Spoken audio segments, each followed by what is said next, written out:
Curious Radio. It's episode 89, ladies and gentlemen. I know this thing covers your face. Welcome dog. back. We got Wait, a couple guests in today. Oh, we because got Rick's loud. we got Yeah. Sorry. we got returning Curious Radio veteran as usual. Probably our most recurring guest, JJ Soria. And then we got the powerhouse, talented Gabrielle Walsh in the building. Little round of applause. Thank you. Oh, you clap too. What's going on, guys? Episode 89. I haven't been podcasting yet. 89. Yeah. Well, you've been I mad need busy. to catch up. We've actually talked about doing this podcast for like 2 years. We're I like, know, this because podcast I'm sometime. coming in. I think the first time was at the wedding. What? No, even before that. Oh yeah, was? maybe it was in the I wedding. think it was the wedding because I think that's when I found out that you were doing it. And I Yeah, was like, yeah, oh, yeah. yeah, well, I'll that's come right. in. I was just starting it. That was years ago. Wow. I've talked about that wedding a bunch of times. Sophie and Hugo's wedding. That was a beautiful, beautiful trip. Oh, it was so beautiful. It was I missed the reception a bit because I just got too wasted too quickly. And I needed to take a nap in the coat room. I remember that. I remember that. It was a fucking rager of a vacation. It was so beautiful. It looked like it. But it was, dude. It looked dope. like it. We rode in on horses that feel were like on you this were track. there, JJ. You would have fit right in. Yeah. I would have fit right in, but I felt because I was watching it on the gram and I felt like I yeah. was there and There I was was a like, gang of people there. it was awesome, Dude. It was awesome. Dude, there was fireworks. We're in a jungle. That's the part that I missed. I What? missed the fireworks. There was I a dance. There was performers. I know. I missed it all. Like, okay, so I wanted to look great in my, wakes up. wedding dress. So I didn't really eat much that day. And then when we finally, after the wedding, which was beautiful in a cave with bats flying, butterflies I cried released. so hard. Oh, it was so beautiful. And then we had the reception, and the food wasn't set out yet, and we're all taking shots. And that's when it happened for me. Yeah. It was I spouted a beautiful love poem to Sophie and Hugo. And, oh, nice. And then I, took a nap in the coat room. I'm gonna go. I'll be back. Was it like you imagined it, or did it really come out like? Who knows? All drunk. Did they film? I didn't remember that I did that. Sophie actually told me later. Oh. And then What'd you just do? You just aired on 911. 911. That's what it is, right? Yeah. But it's on Fox. Well, I'm not. Is it Fox? Technically supposed to talk about it yet. But it's already aired, right? Well, yes, that's aired, but coming back and everything. Oh. Well, then let's not Well, you talk should about have it. said that. Yeah, part. that's the part you're not supposed to say. That's the part you're not supposed to say. I mean, I feel like it's something, how they tell you not to talk about what you're doing, but I feel like it's something that's going to come out very soon anyway. And I feel like a lot of the viewers are sort of expecting it, even though the time in between, my character was introduced to now has been a minute. Yeah. There was a lot of controversy about, my looked character cool. being the love interest of Eddie, because they wanted Eddie and his good friend, who's a firefighter as well, Oliver Stark, to, become boyfriend and boyfriend. You're doing that, and then what's really cool, we've talked about this a lot too, which seems like it'd be super cool, is doing a animated series, and you did that HBO series. Close enough. Close enough. Wait, is that the one I helped? Is that the one I helped you on? Yes. Hey! You don't give remember Rick- that? I've told you that 15 times. Every time I talk about it, This I is the say first He just time- wanted to get it on camera. No. Yeah. No. So I just want to let you know I need my Time out. clout. You know that is actually. You can get a pass for $29.99 coaching sessions with JJ Soria. Yes. That is a JJ move. I would do that, but that's not why I did that. I just That is a JJ move. I love how he says that in third person. that would be a Yes. JJ move, but usually I'm high, so I'm not gonna remember that. But today I actually am not high. Nice. That's an Yay. accomplishment. Look at Yes. us. Look at us. One day clean. So when are you gonna break that? Yeah, that's super cool, He's man. like after this podcast. I even the way the structure of the show, it's like a couple and a divorced couple, and it's like it just seems like a lot of fun. That's Yeah, dope. I was trying to. I'm like, what is the log line for this show? Because focus mainly on my character and the relationships to these other people, It's and HBO, I right? can go on with a very detailed description of it. But what I believe it's transitioning from your 20s to your 30s, from the time that you're how your tastes change and what it is to be getting old. Do you remember what it was like to be a 22-year-old? I was Not a really. fucking maniac. Even thinking now, because you're so. I feel like at that age you're so eager to just be on your own and just like I'm a grown. I could do whatever I want. I could drink. I could go anywhere. And it's like you just. Yeah, I was a maniac at least. I did a lot of stupid shit. I was in Miami a lot. You see what I'm saying? That's some that's shit. What it was. Miami, Vegas. By 20, I was in Miami. Just partying it up. Well, she is She's just like, gonna lick you to death. me. Nala, stop licking. Yeah, we please. were in the clubs. Yeah, dude. That's what I was doing. When I was 22, I think I was. Your mother. Yeah. No, I was out here. I what's was the out here. trick? So my partying was in high school, clearly. I got pregnant Yeah, at yeah. 15. And when I went to college, I think I still, like, did some partying. But It's different. It's different. You're a after, mama. like, coming out here, and I was just talking about that. Like, I did the, like, club scene for a little bit, but not as much because, yes, Yeah. I'm a mother. And, I mean, but I had my mother out here, so that helped a lot with, like, work and, okay, I'm going to move her. Yeah. Nala. Go to your bed. Go to your bed. Get down. With work, but then also like allowed me to like get out, network, have fun, but I kind of like felt like I grew out of like going to, I mean, I love going out and dancing, but grew out of the club scene after a couple years of being out here. I'm like, this is not. I overdid it. I made sure it was out of my system. I didn't want to be that fucking 50-year-old dude, that fucking Theo in the club. It's like, what's With up? the open, oh like, my God. I button-up would see those guys. I'd be shirt. like, oh my God, I'd never want to be that guy. I'm like, let me get this shit out of my system now. Those are the guys that like probably got married young and had this fucking thing that they wanted to get out of their system and never did. And now they're over here trying to like relive their youth days. Divorce. Yeah. I think I'd be in the club, but like to really dance. I would like to go like to Yeah. salsa dancing and stuff like that. Man, I'm trying I'd be down to do that. I'm trying No, to I do love some dancing. spinning shit. Like, don't get me wrong. I think it was just like some of the like Some spinning more shit. popular clubs in like Hollywood and stuff that would be like overcrowded, and Oh, it didn't fuck feel that. like how it But you're felt just like fucked in up. Chicago. Everyone's just getting fucked up in those places. They're not like really dancing Yeah. in these clubs. Well, I used to Right. work at clubs from Same, 19 to 21, I think. It was the most aggressive bouncer. This little chunky Just like bald, like I was just You did- waiting you- for a motherfucker. you were a just bouncer? Waiting. yeah. Oh, okay. Telling you. She's like, Yep. you a little bouncer? I was a little bouncer, a little 5'7" and 3/4 It's all about bouncer. the attitude, baby. You know? Yeah, I bounced I for mean, the. well, he's a fighter, so. Yeah, you see people just shit face all the time. I was like, damn, this is what it's like. Yeah, dude. You're like, this is what I look like. I This is my actually- life. It's Dude. like working It was- at a it was restaurant fun, and you though. stop like The- eating the food because it was like too much. Say again? It's like working at a restaurant and you Oh, stop yeah. eating the food there because it's just like too much. It's like Yeah. oversaturated, and you see like, oh, this is the shit I'm eating. This is how it's made. It's also you, def- see, you see know- the worst of people though. Like as a bouncer, I bounced for a little bit too, and that shit you see the worst of people. Like, even in you actually, I got Well, some. think about being like an Uber driver. I think. Oy. That Oy. would even worse. You ever gotten kicked out of an Uber? Nope. No. Sure have. Not because of my fault though, because of other people. Like, Mm-hmm. it's just What Yeah. happened? You can't like just skate Thro- over either that, either right? people throwing up or. Oh wait, just, so this has been multiple kickouts. Yeah. I've thrown up on Hollywood, but that wasn't in an Uber. That was in my friend's We're car. just but talking I- about our worst versions of ourselves. I know. We're just, This it's is like this is the one that I come in on. yeah. This is like us just being like we're terrible human beings, doing a lot of terrible shit. No, yeah, I don't know. You know what's weird? I feel like this year or last year too, and this year has kind of been like a little bit of a cleansing for everybody because all that shit's removed. And all that shit's kind of a distraction on the work you got to do on yourself, right? Like going out and just fucking staying busy and like being around people because you're not ready to just be alone with your thoughts and just sit at home and fucking, you know what I'm saying? Yeah, like, no, I definitely. and we've been feel forced that. on it these last 2 years. Yeah. Have you adjusted? I mean, 2019 was rough for me. I had lost my father and my daughter's father. Oof. So, like, when 2020 How came far around, apart? I was like, I thought we were fucking done. How Oh, far that apart was were a- those deaths? A month, Oh my God. less than a month apart. I lost my daughter's father in March 2019, and then my father at the end of April.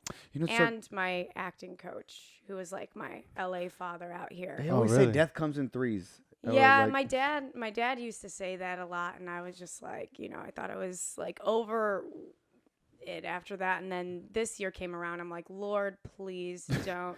no more. There's been a lot of death last year, but thankfully it hasn't hit my family, so I'm very, Good. very, very blessed for that. And, you know, like, but I know a lot of like family and friends who've like lost people too. Same. So it hasn't, you know, it hasn't been easy. Death's but been around. That's for sure. Well, death happens every day. For sure. People die. Tons of people die every day. Maybe we're just focusing on it. Yeah, for sure. This has gotten so dark. Yeah. Not even. It's just We're it's dying real, right now. No, I mean it's true. It's real life. It It's real life. It is. My cousin, she died. She died in January. We think it was from corona. She had respiratory illness. It was right before everything really happened. And 25 years old. I just saw her at Christmas. Fuck. Baby. Matter of fact, I just gave her son. I just gave her son a freaking Xbox the other day, and I just saw him. It's like he's 11 years old. You know? Oh my God. But I mean that's. It's life, man. That's why you gotta be grateful for while you got it, man. Enjoy the ride. Enjoy the ride, man. I was watching this show. I just binged it, and I fucking highly recommend it. It's called Surviving Death on Netflix. Have you guys seen it? Oh, I saw a promo. Oh, No, I've my just been God. surviving There's death. people who have like It's- died but then came back. No, it's And their experience of it? It's Or like their just the whole concepts? topic of death. Every episode covers a different topic of death, whether it be like mediumship, like people who go to mediums. It just follows people with mediums, like trying to connect to their dead loved ones, and then it goes into Do like you believe in that? some of it came like pretty fucking legit, but there's also like bullshit in there. Like you see the people who are like. You see the Like, people who are really profiting milking off of exactly, people's grief. and they're just and they're so full of shit. You're like, okay, I don't know what you're doing there, you know.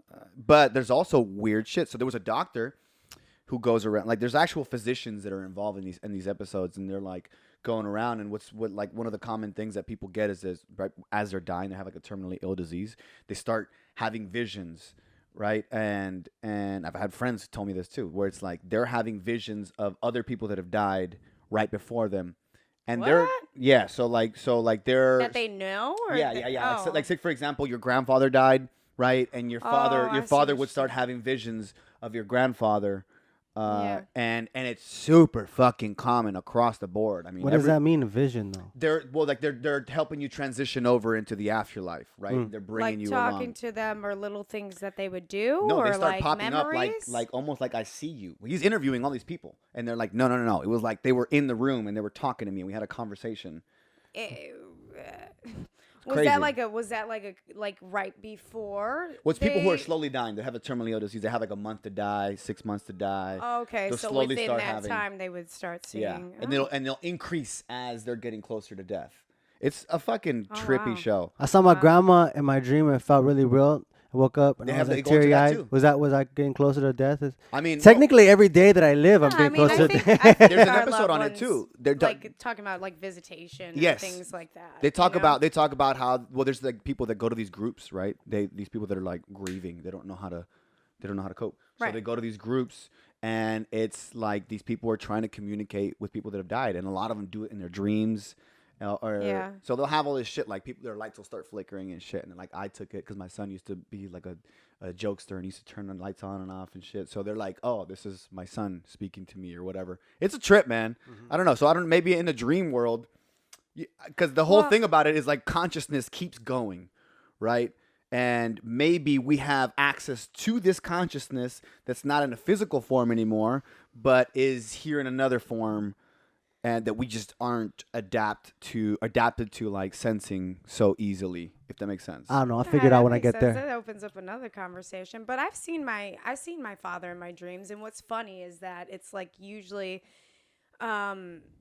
he shows up, and I'm like, oh my God, you're here. You're not dead. You're alive. Beautiful. And then he's just like, you're like, yeah, like, what did you think? Like, and I can't wait until the day I have that dream where I can like accept that he's there in front of me. Yeah. Because it feels like every time that happens, it's just like I'm in this disbelief that he's in front of me.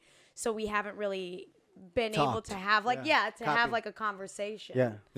That itself is super common. Super common. I know a lot of people that have that, where they're like, yeah, I speak to my dad all the time, like in my sleep or in my dreams or whatever. Where I'm Yeah, I love it. I damn. heard it. Like this one girl that I'm friends with, she had one of her friends who died fairly young, and she says that she'll have lucid dreams with this person like frequently. Like he'll come to visit, talk about what's going on. And he's like, "Oh, That I gotta sounds leave so now." And dope. yeah, Like, yeah. so I'm much- like, I want that. You're still gonna you know? feel like I'm sure you're still gonna mourn the loss of someone, but to be able to like communicate like you're like, I'm gonna go to sleep and I'll probably talk to my fucking grandma or my aunt or whatever. Like, Yeah. mom, leave me alone. That's what I'm Like, saying. oh, Like, it's kind God. of tight. You go visit. Stop Shut judging up. me. Like, you do something, you're like, oh, I hope she doesn't visit tonight. Yeah. Like, She's like, what'd you They do? talk about me like, I saw that. Yeah. And they also have like that too when you're not living your like these people talk about like where you're not living your life the way you should be, that you're past, like if you're stuck in the morning or whatever, Yeah, they'll come and visit you and be like, you gotta fucking live. No, dude. I heard like I mean, grief is just a whole nother beast. I'm Like, so like I've been through a lot in yeah, my a little bit life, with but grief. Yeah, but that experience with losing my father was, I mean, I can't fathom really that. unlike any other experience I've ever had, and just like this like vacuum that I felt like I was in when I was like going down this like grief hole. Like it literally felt like a vacuum that like could just like suck my soul. And I remember when I was in the process of putting together the memorial, burial, his services. You did all of it. That's That's super tough too, dude. I had the help of my aunt who had, like you gotta organize a whole fucking thing. Yeah. About a thing you haven't even processed. But you Let know her what? finish, It feels Rick. like it gave. Just saying. It gave purpose. I didn't know that he died suddenly. So being able to do that felt like a piece of closure. Felt like a goodbye, like a send off. And I handled it, I felt like, in a way that I hadn't really seen other funerals handled. I wanted it to be a celebration of his life and of his achievements. That's what I want too. So I gathered like all the like newspaper articles, poetry, because he wrote, he composed music, he held like youth groups, he worked in the community. Like he did so much that I probably am still gonna uncover, because he saved everything, like literally like report cards from high school of himself. So I still have to go through all of his like things. But I wanted to make sure that it was like a celebration of his life. And I had music, my cousins singing even some of his music, some of the recordings that he had of himself singing. And, so I felt like... What a roller coaster that must have I been. wasn't really able in this life to give him what I felt like I wanted to give him. He took care of me. He took care of my daughter. Oh, I see. I wanted to be able to take care of him. For him to be able to take the trips that he wanted to do. I mean, my father was older. He was 76, and like I said, he died suddenly. So I didn't have a chance to know that there was going to be a goodbye. So in holding those services, I felt like I got that. But what I was going to say about a more like supernatural type of thing that happened as I was in the process of doing that, I felt... like guilt and grief come into play, and I felt like in that like tunnel, and I heard this very vivid voice say, "Stop."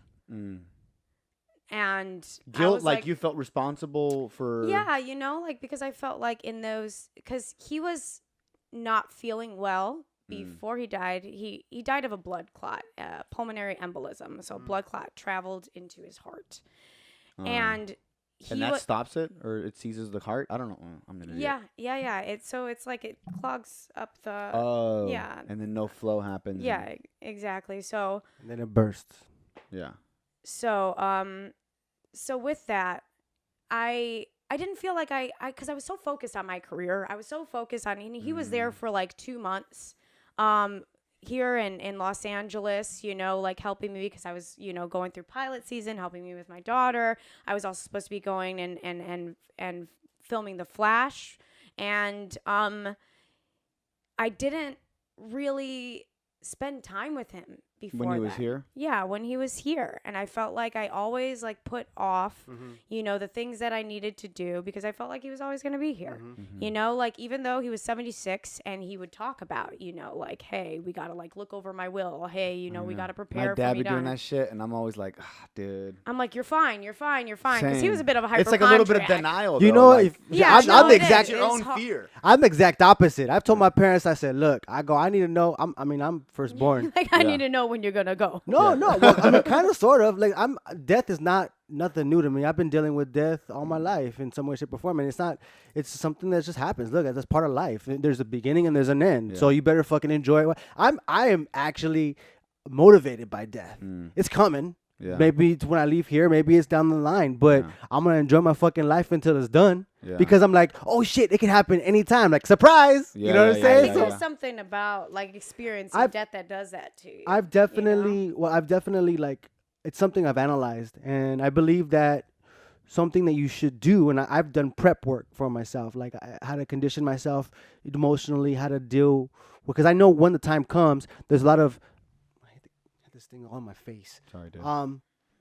It's like, hold on, I need some space right now to speak. Back up, man. Back up. No, I feel that during that time, as you've experienced, that there's so much busy work you gotta do that, for lack of a better way to put it, like the paperwork and everything you gotta deal with, right? Paperwork, tasks. That I don't even know about till I have to do it.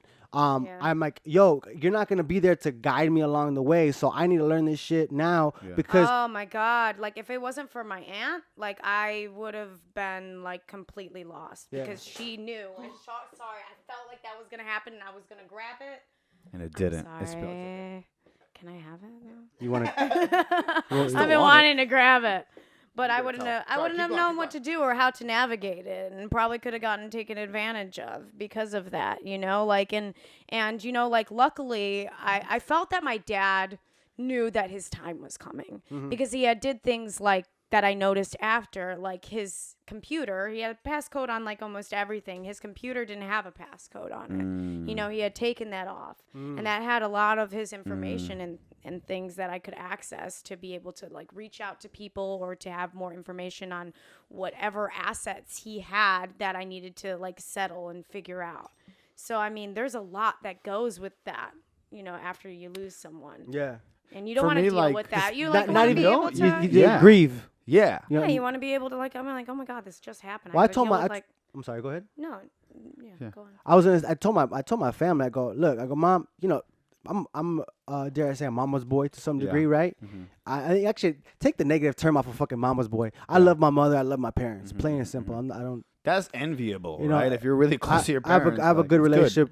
I call my mom. I go. I sing like Stevie Wonder, but not like Stevie Wonder. Like just a really bad. I just say I love you. I just sing that shit. We do it back and forth. I just call her random days just to do that. I'll always have that memory with her. But what the fuck was I trying to get at? Oh, I go, look, when you guys die, I'll be okay. Yeah. I'm gonna be okay. Yeah. So let's talk about this shit. Yeah. Get it out. My dad is the one that didn't want to talk about it. Apparently, that's what my mom told me initially. He doesn't want to talk about this stuff. I go, no, man, I need to know this shit. So then when the time comes, I'm not like, what do I do? This, that, and the other. Be prepared. But also, you can, even just go through the experience because even watching that show, right? Like, just thinking about it, I was just like, man, like, you have to kind of process all that shit and take it slow, like. It's not. I mean, that's what I feel like.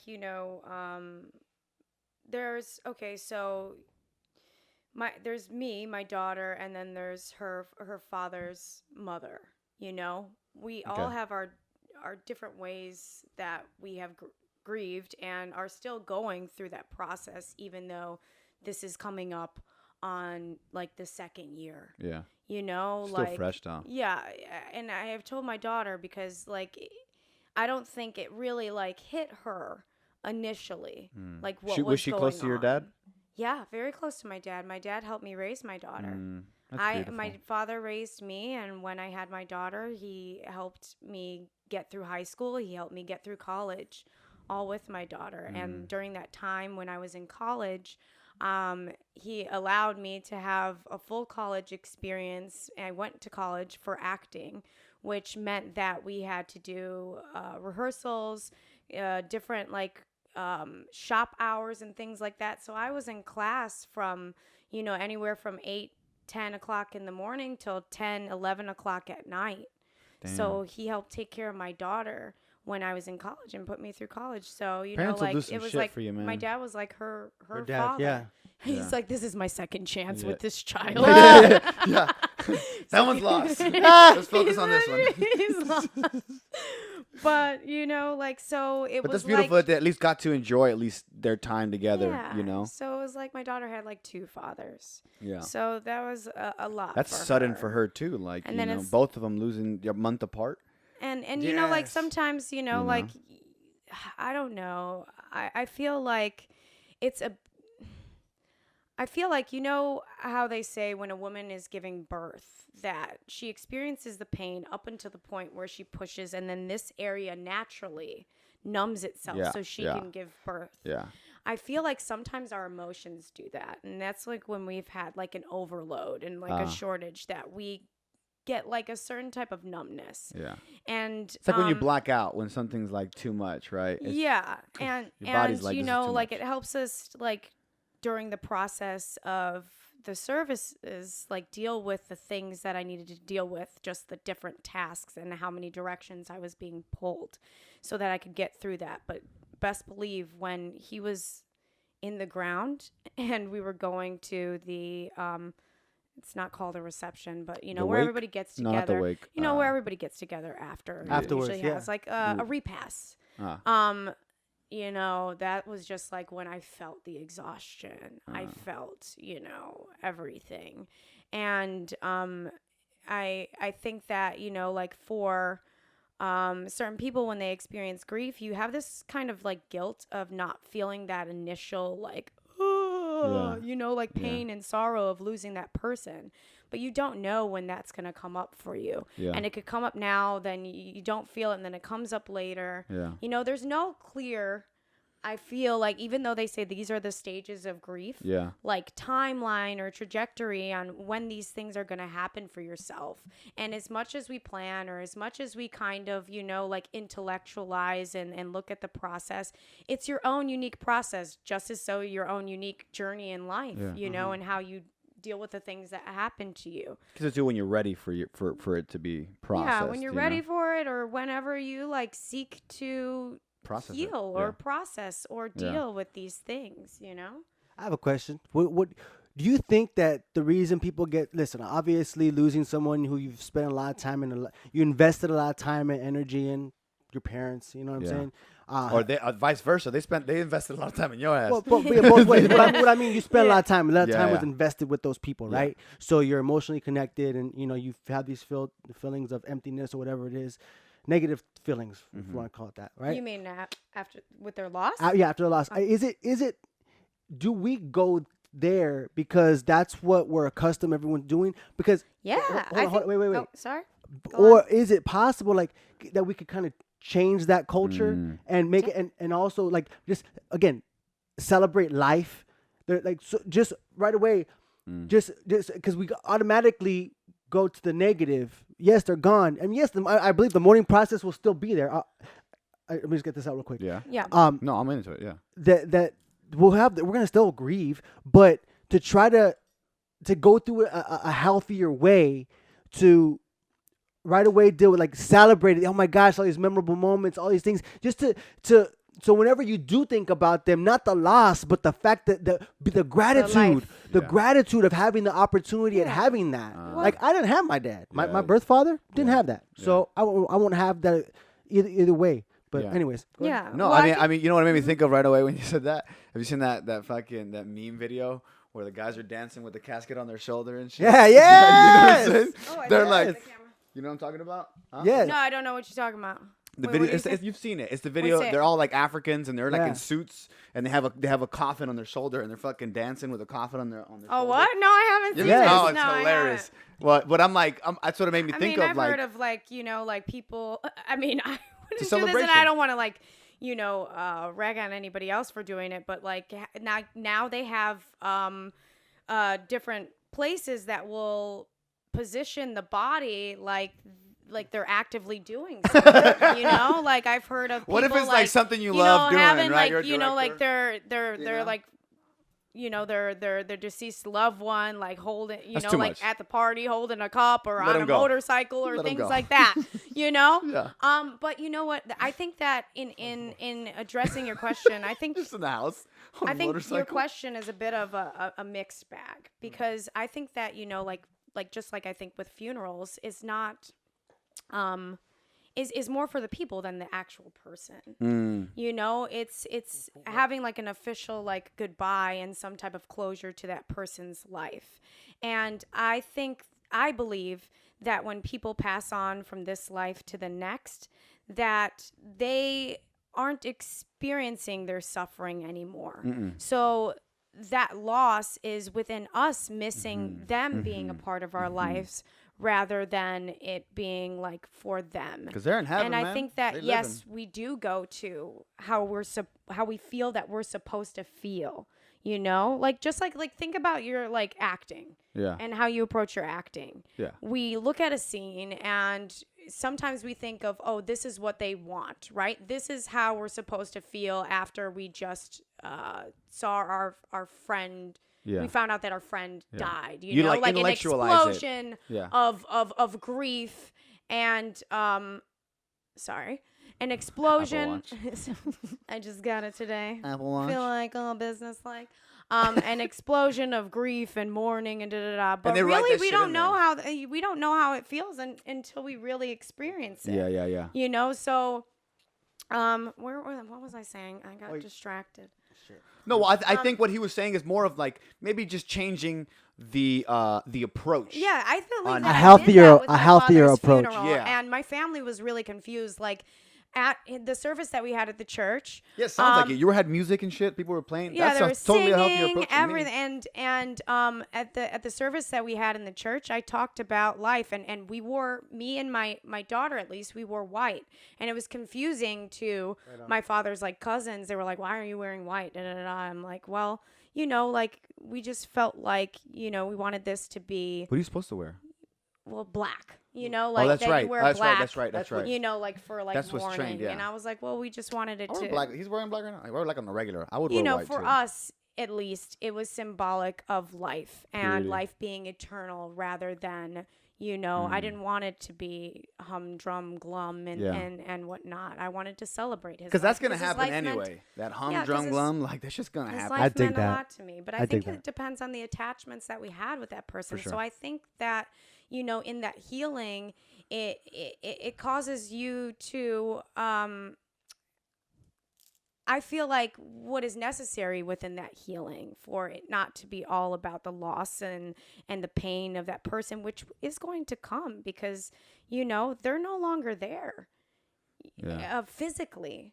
You know, you don't have that person in front of you. But that goes back to what I was saying in the beginning. Maybe there's a way that we can communicate. Because, you know, there's a question, too. Like, what happens to consciousness, right? What happens to your consciousness? Like, they know that there's, like, an energy, life energy that flows through your body. And then once it doesn't, like, you can fucking see it in a person's eyes when their life is gone, right? Mm-hmm. And it's such a trip, right? But what happens to that essence, that light, like, they always say like an energy can't be created or destroyed. That's fucking basic physics, you know. It's just transfer. Energy is not gonna just die. It's gonna go somewhere. So where's it going? And maybe we have a way to, I don't know, have some type of communication. I've been telling people, and because I believe this, and I'll do it when my parents pass, or my mom specifically. I say, well, I mean, they may not be here anymore, but they're here in your DNA. They're here. I hear my mom in me, like, or I hear her in my fucking head. Yeah. So I see it even in your mannerisms. Sometimes from just seeing your mom, like, If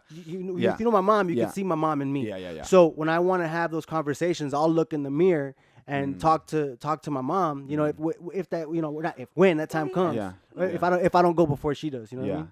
Well, you know, like, I mean, yes, I think those are healthy ways in dealing with still staying connected to that person and not taking it as just a total loss and you know, like going down the dark deep end of them just like not being in existence anymore. But it does not necessarily replace that actual like physical contact. And I think, you know, it's just coming to terms with, like I said, you know, like I felt guilty for, you know, like not spending time with him. And, like, I think it took me coming to terms with being like, oh, well, that's okay. You have all of these other memories with him. What would be the lesson in forward. that? What would be the lesson in, like, say, for example, if you were to tell someone, like, okay, again, if people haven't lost loved ones. From your experience, what would be the lesson to gain from that feeling of being like, I didn't take enough time? Or because you still got to live your life. You still had your career. You still had your dad wanted you to do those things. Exactly. Yeah. So. Well, I guess I would say that I think take notice to where you're putting your energy. That the things that we want as far as goals and dreams in life are important, but don't take for granted the people that are around you and your time with them. And that doesn't mean, okay, well, now I just need to pour all of my energy into these people, because you still have dreams and goals that you're working on achieving. It's just that in the time that you do have, take those little moments to reconnect. Take those moments to see if that person is okay. Those small moments sometimes are the best memories. Like, I people that I love, like, I think about, like, the smallest shit is sometimes, like, the best memory. The most that I have a bunch of voicemails from my father, and it's just like, Gabby, call your dad. You never answer your phone. You're not, like, the most that, like, I connect with my dad is just him, like, telling me what to do or what I'm not doing. Yeah. But those are the things that make me feel the closest to him. Like, so some things, like, like, sometimes I would avoid conversation with my dad because I'd be like, okay, I didn't do this yet, or he's going to tell me about this, and I have enough of that within my own, conscious and my own life that, like, I would avoid those conversations. But then as I got older, I was like, okay, well, I'm going to find my balance. I'm going to, like, okay, try to avoid these conversations, but still have these conversations, because these conversations are a part of our relationship. Yeah. Good That's or his bad. way of loving you, right? Yeah, his way of loving me, and understand that everybody has their own way of loving people, and it may not be always in the way that you want it, need it, or want it. Yeah. But it is their attempt in doing so, and it is a part of how they know, at least, to love. Here's a question. With that being said, how do you feel about, in your work, substitution? I don't use substitution. I did in the beginning.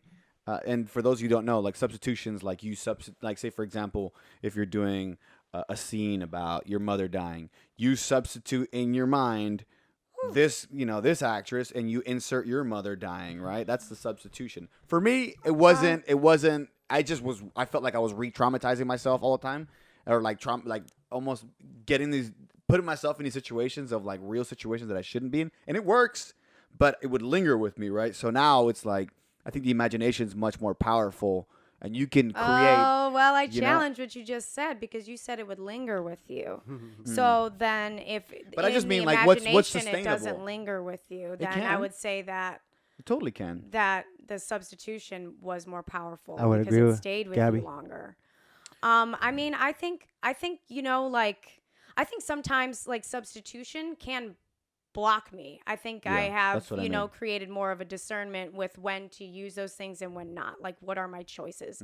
And sometimes it's just even privately going through my own experience with things of my past that I'm going to use as choice in the work to serve the obligations of the scene. Like, say, like, I don't want to use the, like, mother dying thing, but if I've had an experience with someone that maybe wasn't my mother, because it's still your imagination if you're substituting, because your mother isn't passed, right? Yeah, of course, yeah. So you're using your imagination to do so.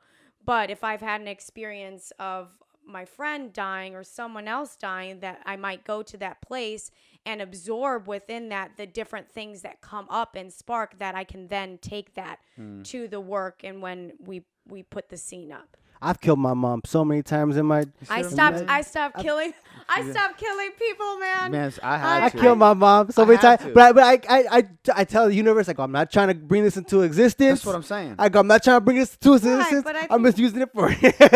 I'm just trying to win an award, baby. I'm just trying to get nominated. I use a lot of different tools within my work. I usually use, like, I'm on the water where it works too. I'm a fan of that. I have a plethora of experiences, and I believe that we all do, that serve the work. We can find parallels within the lives of the character and within our lives, or at least, I feel that I can almost every time, in something that will work for that. And I used my dad in the recent guest star that I did, and I used him. We actually talked. We're all in the Fit Fam group. I know, but we all actually talked about this in the group because you were fucked up about it after, for days. Yeah. This is what I'm talking about, though.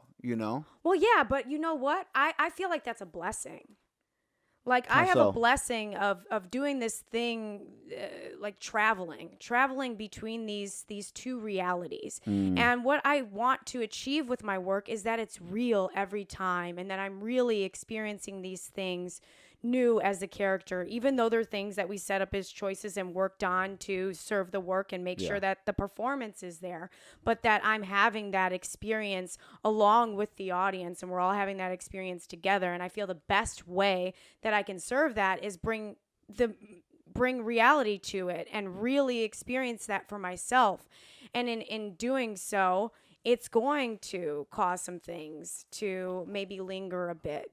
But, having a healthy mind and lifestyle and a mentality on life, one of the things that I felt like really was a blessing to me in my work in dealing with the weight of my work. I don't want to say, because in getting to be an experiential actor, really experiencing those things, has somewhat of a burden that goes along with it, because you're taking an emotional toll to yourself. It's a mind fuck. Yeah, it's a fucking total crazy. mind fuck. But it's also healing for your audience, right? Because the deeper you go into your heart, the deeper they're going. But also into healing for us, right? I mean, 1,000%. No, definitely, because you're getting to, just like with grief, some of the things when I did Motherfucker with the Hat that you came to see, a lot of the anger and things that I was dealing with at that time. The play allowed me to purge those things. It gives you an opportunity to do what you haven't been able to do in your real life. Exactly. Especially, but it bleeds though too sometimes. I found myself I wasn't really I did curse a lot, but I moved away from cursing and stuff, which now is supposed to be healthy for you or whatever. But I'm totally unhealthy. Dude, I'm fucked up. There's a documentary on Netflix that talks about cursing or something, that it does something that people that usually avoid cursing are more stressed out than those that don't. But I think that can be relative.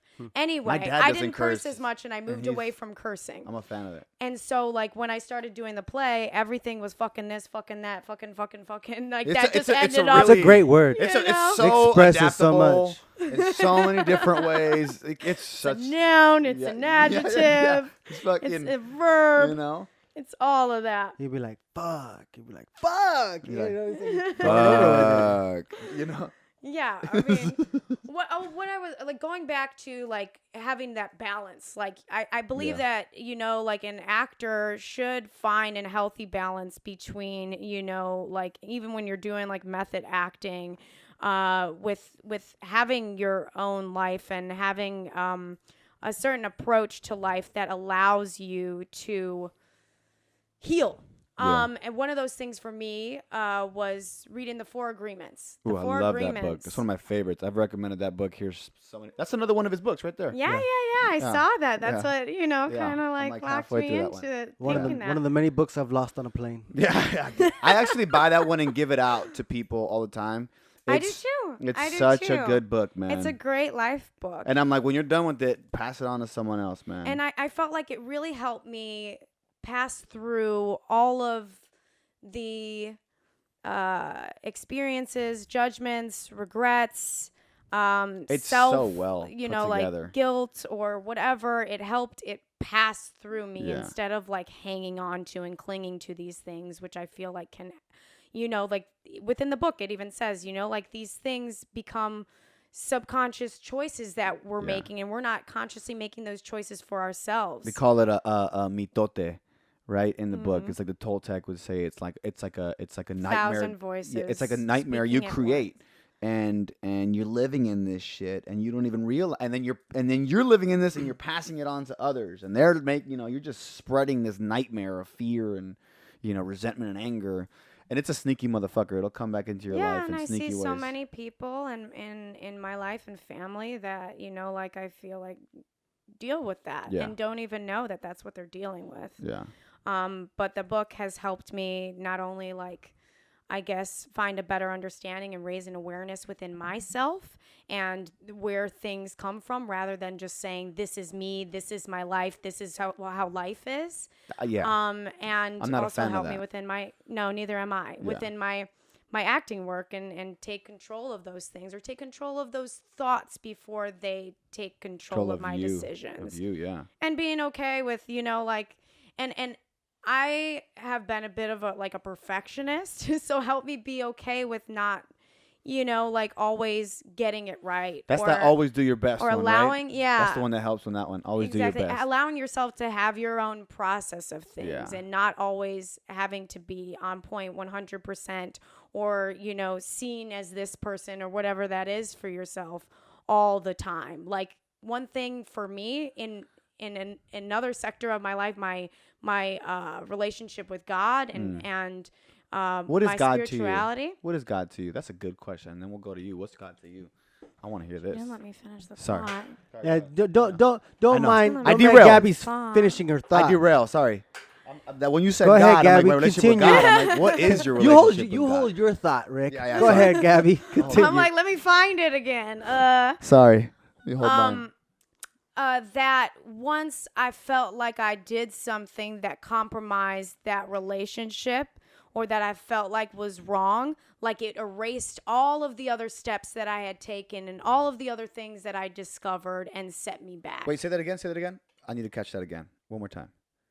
That when I did something that I felt was misaligned with where my goal was, or your values, where my values were, or, you know, what I felt like was within my purpose of life. Every time that I had done something that I felt was in disagreement or misalignment with that, it would set me all the way back to the beginning. You know, that Catholic guilt. Yeah. Oh my God. Fucking preach. This Catholic guilt is some real shit, man. Yeah. I was like, you mean to tell me my fucking thoughts, Urson? Like, I was like, I got some fucking. I didn't realize that I knew. had that. That's why I was like, I'm out. Much later. I'm out, guys. Yeah.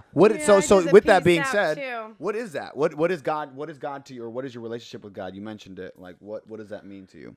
I mean, I feel like it's forever evolving and changing and going back and forth. You know, like, I mean, I feel like God is the one who created us. Yeah. And in this life wants us to learn love. And in this realm. Yeah. Learn love. And I believe that we all asked to learn that love and really experience the fullness of what life is and all the peaks and valleys and things within that. And, you know, like my understanding of who God is has developed and changed so much since the beginning. It's not like this guy looking up and writing down our rights and wrongs. I believe that actually, you know, that's the Catholic shit. Yeah, writing down all your rights and wrongs. Yeah, what actually, like, what I've come to receive what a sin is anything that goes against oneself. And you know, like, I mean, that can be in many forms, and I don't believe that no one person's sin is necessarily the same as another person. We like just looking at, like, for example, like going out and having a drink. Yeah. I'm not an alcoholic. Yeah. I go out and have a drink. It's a completely different spiritual experience for me than somebody who is an alcoholic. Who's relapsing. Who feels like that, or who where that drink has some type of hold Power on them that changes their personality, changes how they relate to people, changes it changes them. It's a different relationship with that thing. So me going out to have a drink is different than somebody who is an alcoholic going out to have a drink. It's all in accordance to your own journey and your own values and what your own fucking hurdles in life are going to be, whether it be alcoholism or, you know. Right. And, you know, like I found what those things are, you know, like within myself and just try to do my best within that. And that, you know, like,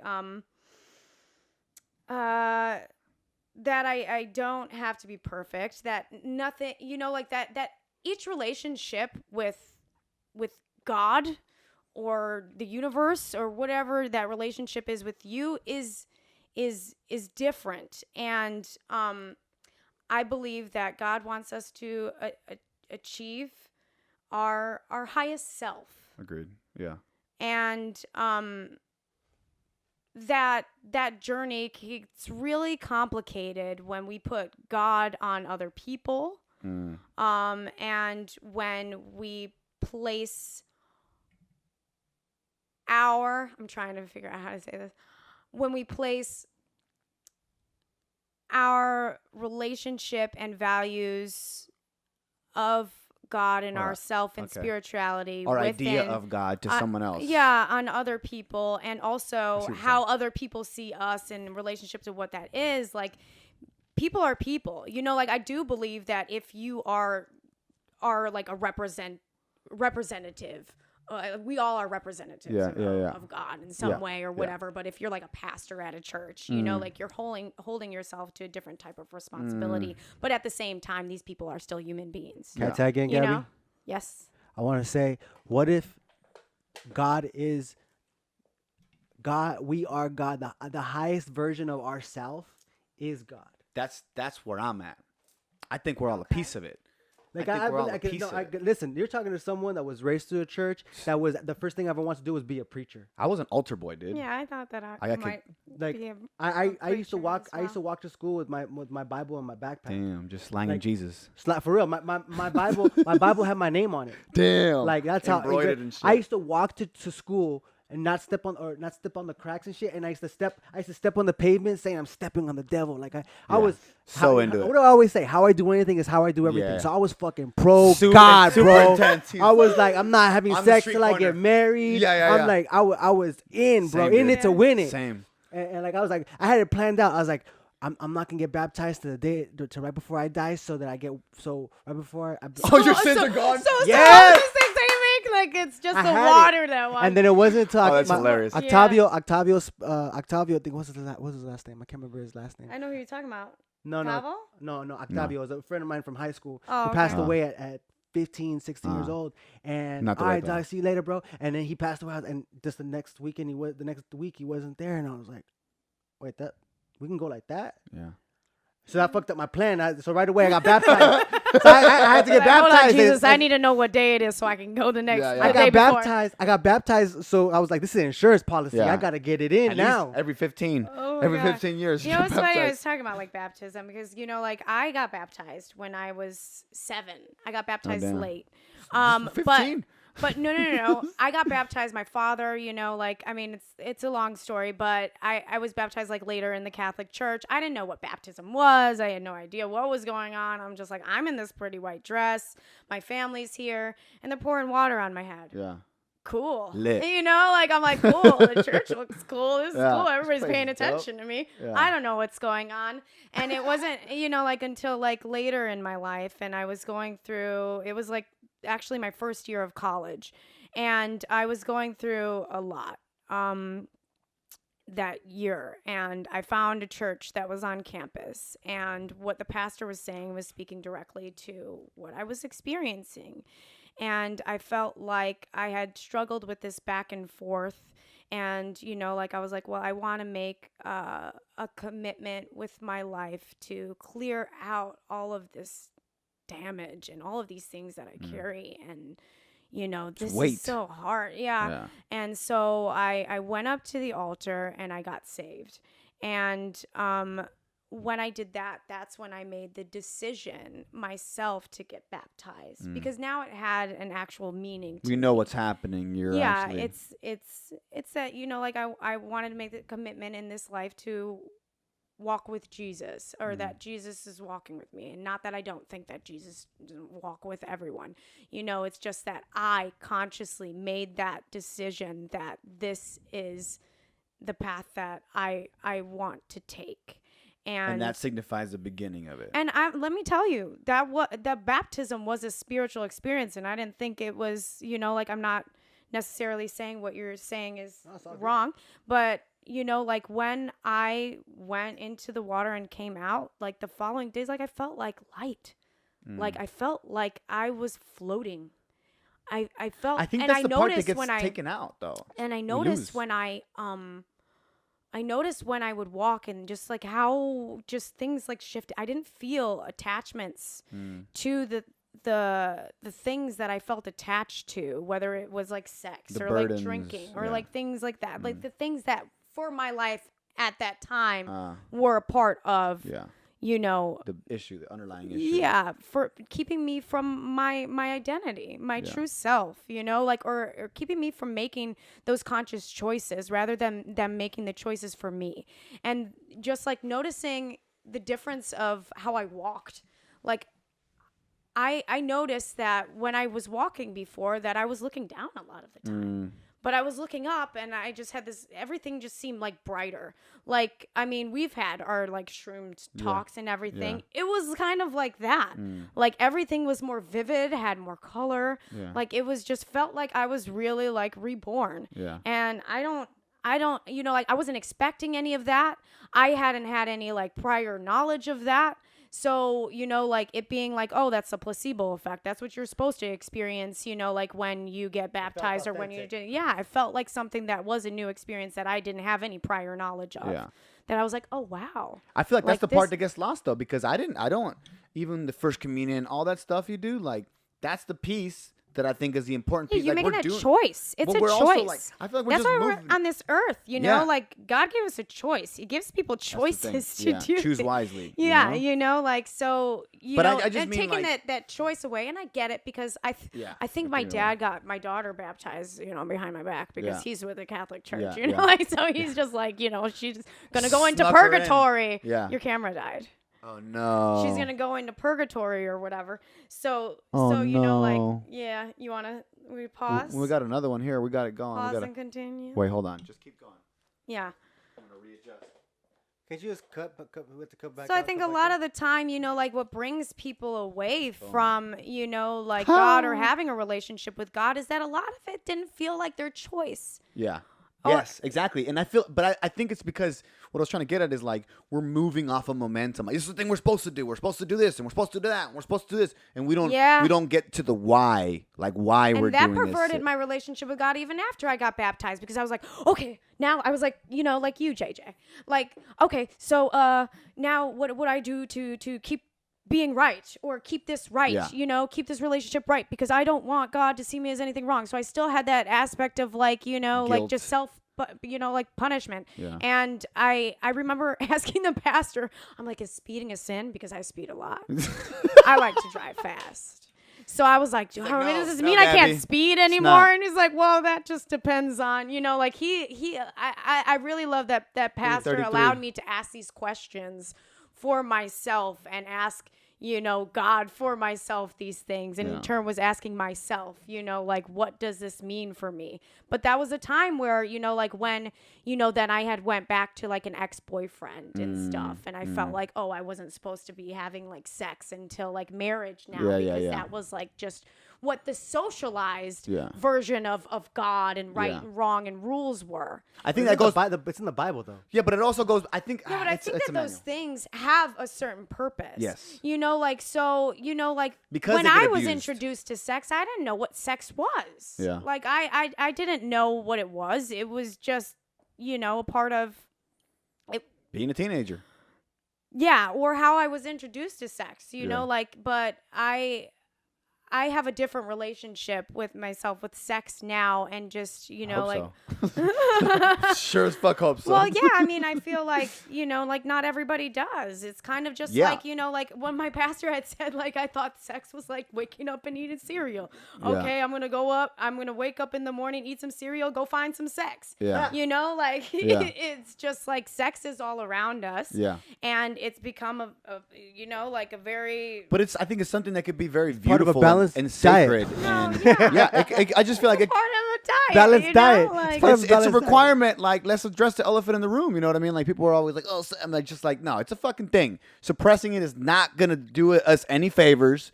It's about having a healthy relationship about it and how to approach it, and even communicating that with like the next generations, right? Oh, like that's our why kids. I talk to my, You know what I'm I saying? made sure that Respecting it, and it's sacred, and it's something that I'm not saying don't do it because it's great. I remember. I'm just saying be intentional is what I'm saying. Yes, I remember exactly. go ahead. No. I remember being in Bible study with the men's Bible study, and I was in high school, and I was like, I go, you know what? I think my biggest thing is lust. I'm at school and I'm undressing these young girls, and I go, it's just that's He what I said go. these young girls like he's not the same. I know. I was Like, I he's was a like, fucking we're all kid in high myself. school. They young. I'm a grown ass man. Yeah, They right, don't know yeah. yet. Oh no, because I always hung out with, even to that point, like when I was even a kid, I used to always sit with older people and not talk. I would just listen. Yeah. Because I wasn't really entertained, or I didn't care about what everyone else my age was talking about.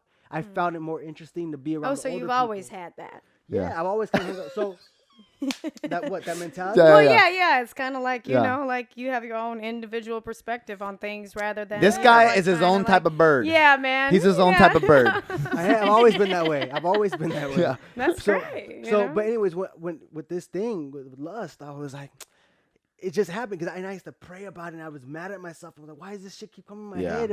If I used to pray butt naked, like on my hands and knees to God, crying. So intense. So intense. So intense. That like I'm like, yo, stop. What is this shit going on? Mm-hmm. And then that's why I stopped looking to the Bible and stopped looking out. This is a big thing for me. And I tell people, I go, I found most of my answers in life that I'm looking for are found within myself. All of not them are. Out. All of them are. Everyone in I think it's a big thing in life. So many people are trying to find answers for themselves outside themselves, whether it be with materialistic things, whether it be with companionship, whether it be with a higher power. Yeah. They're reaching for something. A vice. To I think, fill so the void. Yes. Something. So that's when it becomes like an issue, I think, when you like I look at the Bible as a lesson book and an insight into these lessons that have been carried out. And they do whatever. it through story. Through story, through parables, and not that I don't believe that those parables are true. It's just that I found different things that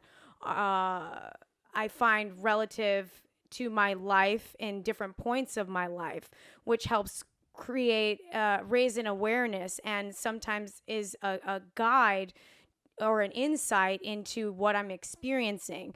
So it's like, I think when people place all of the responsibility on those outward things, then that's a problem. But I believe we have these outward things, such as, the 4 agreements in the Bible, or different people speaking on, like different matters, just such as we're doing right now. We don't have all the answers. We're just speaking on our own digging life right now. We're digging. We're trying to find finding and discovering as we go about it, but it all has been through outward sources, experiences, and things that we have brought back to ourselves, that we have found and raised an awareness and found an answer for now, or just like we put something together with all the to, information. What we found within us. I think the problem is when it like in terms of like religion and stuff, like just placing all the responsibility and placement on religion, and that this is my religion and my religion is the only thing that defines me. Yeah. And so therefore I'm putting myself on this type of pedestal, and anything that doesn't agree with that, even if I don't even try to understand it or try to understand myself, this is what I can stand on. Because I think people try to find things, they try to find stability and concreteness. Yeah. Even if it doesn't actually exist. Provide stability or has discomfort, it's comfortable to them because they feel like they can put a stamp on it, they see it, they can label it, and they identify it. Yeah. And so they don't try to move outside of that thing or challenge it. But I don't even think concrete is possible. Everything's changing all the time. And that's So it's I like, think you one can't of the avoid biggest it. lessons that I've found throughout my life is that we are constantly evolving. And if I want to be a conscious individual in this life, that I need to be okay with change. And letting go. right? Just being Yeah. that's the ultimate paradox. The ultimate paradox is like letting go and then knowing that you're going to be okay not letting go. Be water being water. Like I think what I've found the most peace in is and like not that's one thing. I don't search for happiness. I've searched for inner peace. And the huge thing about me is my transparency. Being transparent, when being honest with yourself in the mirror. Look, I've had many butt naked talks in the mirror. I like being naked. So Don't come over to JJ's Unexpected. I'm just always fucking just naked. You're not gonna like it.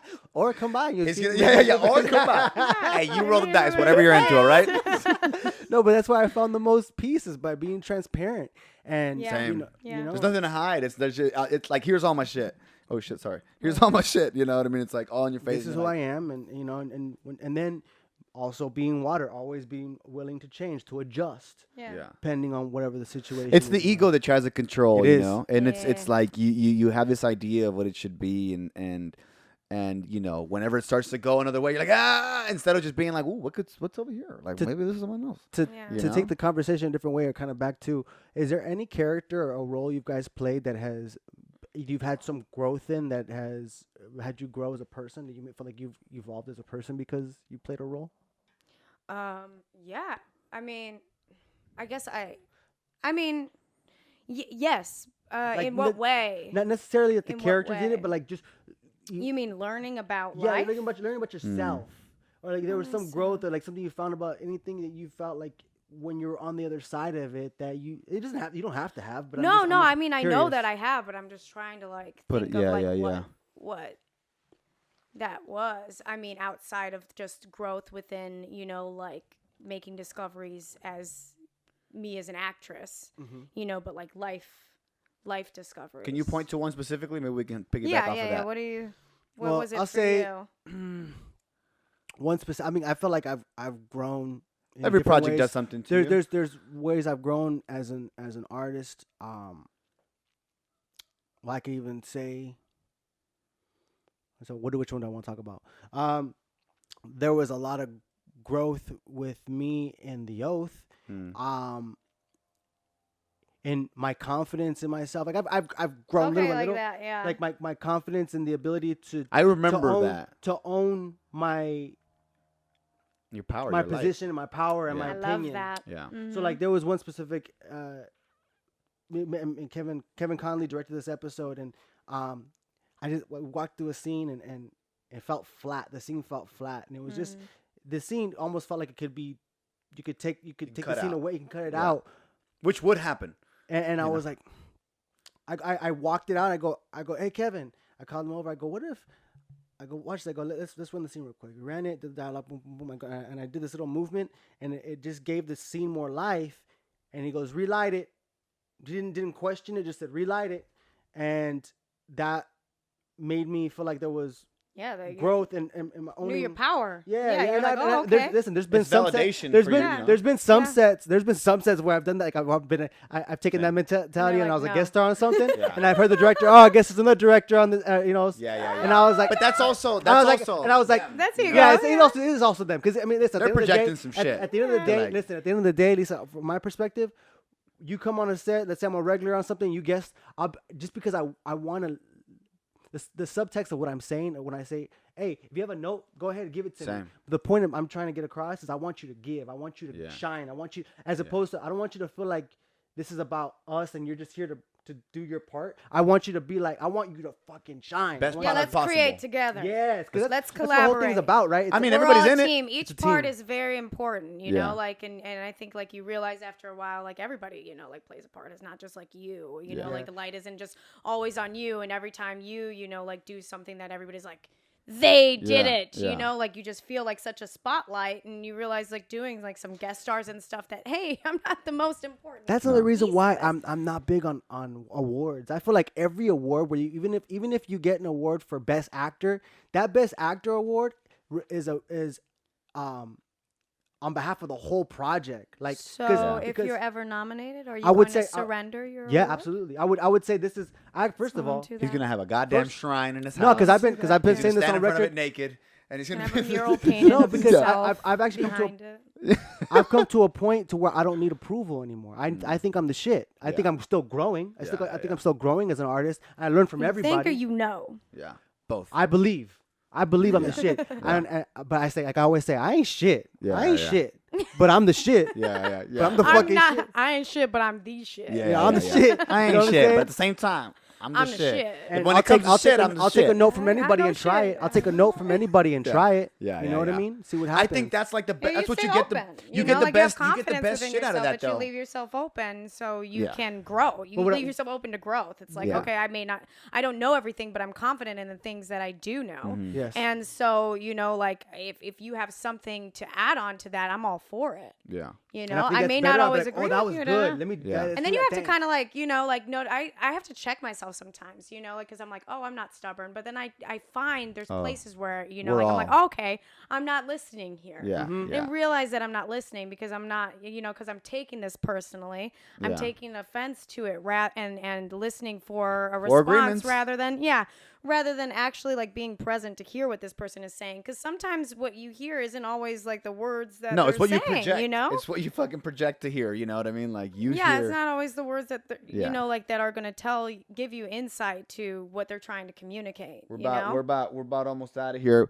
Oh, Before we go, I want. Wait, we're almost out of here, or we're out of here? No, we're almost out of here. We got time. we got. I always like to close out every episode with like, what's your fucking message of the day, or what's your intent, or what you want to leave off with. It doesn't necessarily have to be linked up to what we talked about, but just for what's on your mind and what's been helpful for you. Maybe something, I don't know. Maybe somebody can use that in their benefit, and maybe they're, I don't know, going to something similar. But I want to hear what you got, and I want to hear what you got. Then we'll go out. I feel like I'm speaking for JJ. Yeah. Own your shit. Yeah. Know that you're the shit, and work on your shit. Tight. Do that again? That's a shirt. That's a shirt. Own your shit. Hold on, say it again. Own your shit. Own Work your on your shit. Know that you're the shit. Know that you're the shit on the back. Yeah, that's tight. Own your shit. I mean, and that's there's. I mean, I guess in more of my way, instead of piggybacking off of what JJ said about being the shit. Yeah. Yeah, just that change is constant. You don't always have to have everything right. Know that we're all each on our own personal journey, so don't take shit personally when something feels like it rubs up against that. Yeah. And just always do your best. Always do your best, no matter what. And your best ain't always the same as it was yesterday, or even like 5 minutes ago. Yeah. Just work on always doing your best and being nice to yourself. I think especially during this time, we all need to be kinder to ourselves. Or gentler, however you want to say it.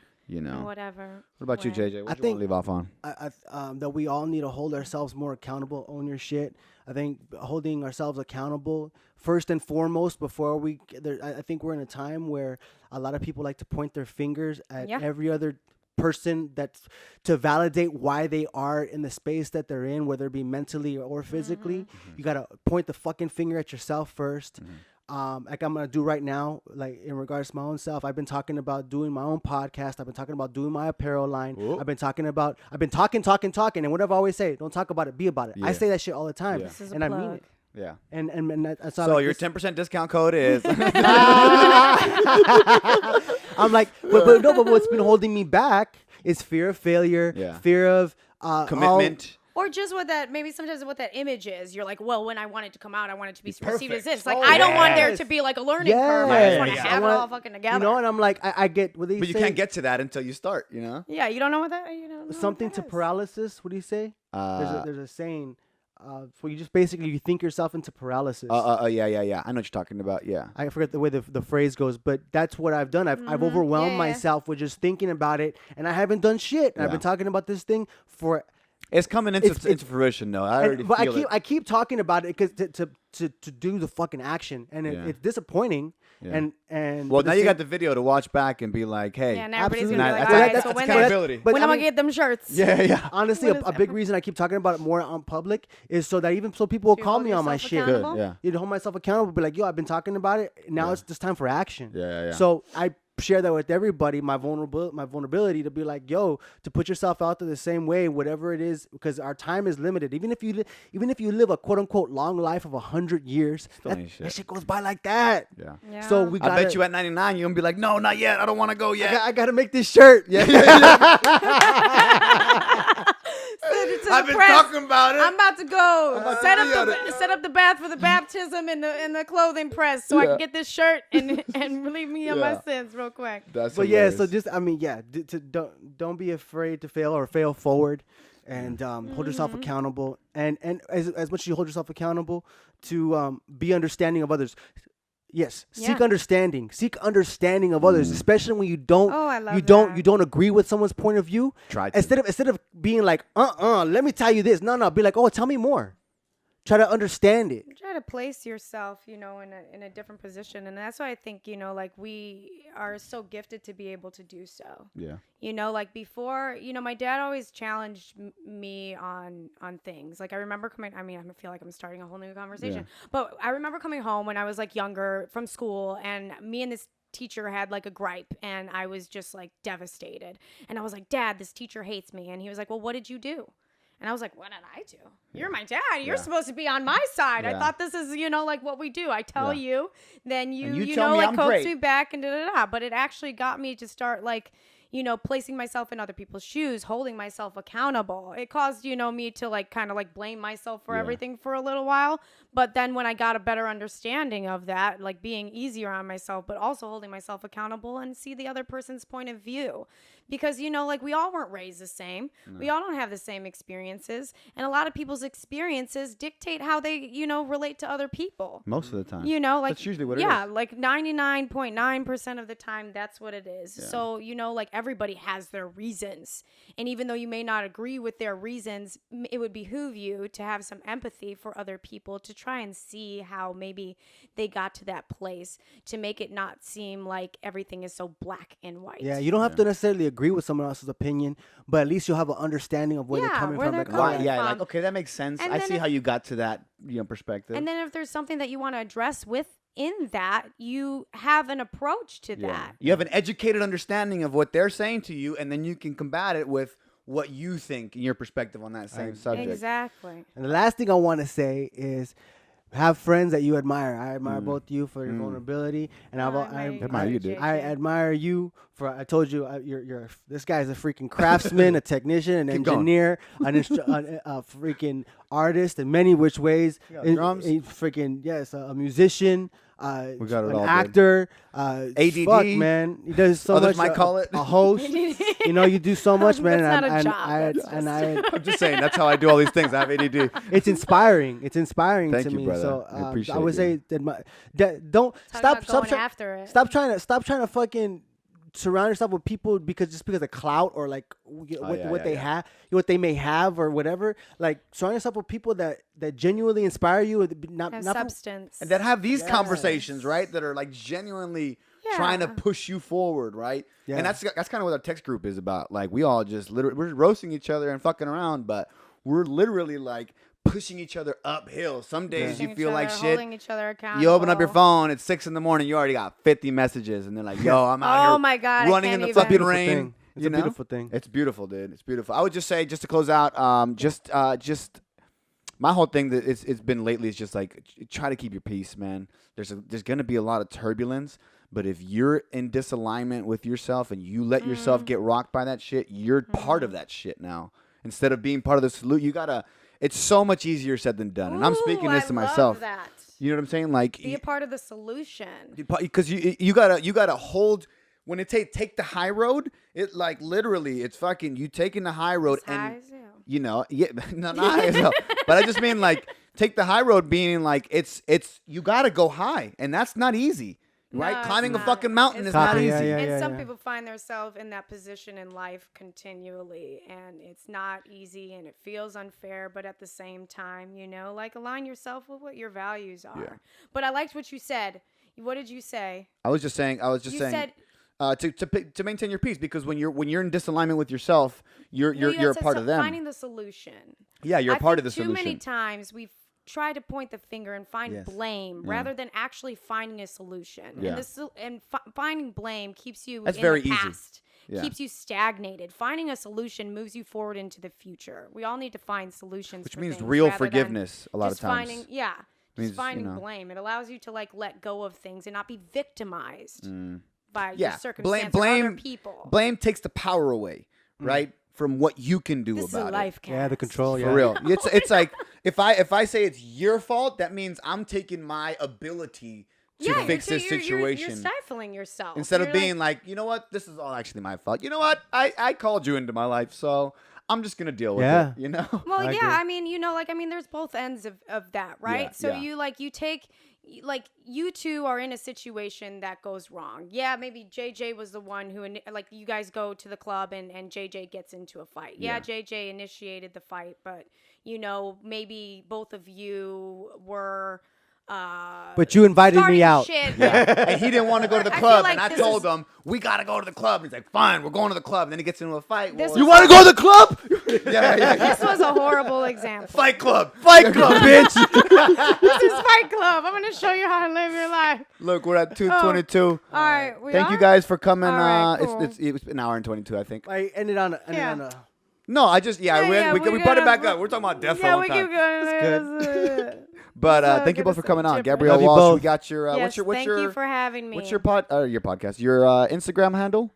I, Gabrielle Walsh. I Gabrielle Walsh at JJ Soria. I'll put it in the video. It'll all be there. Give them all a follow. Give them some love. Stay safe out Love you there. guys. Stay mask you. free Stay or mask safe. full, and dodge them haters and keep yourself high Navigate. mentally. All right, y'all. Love y'all. See you soon. Bye.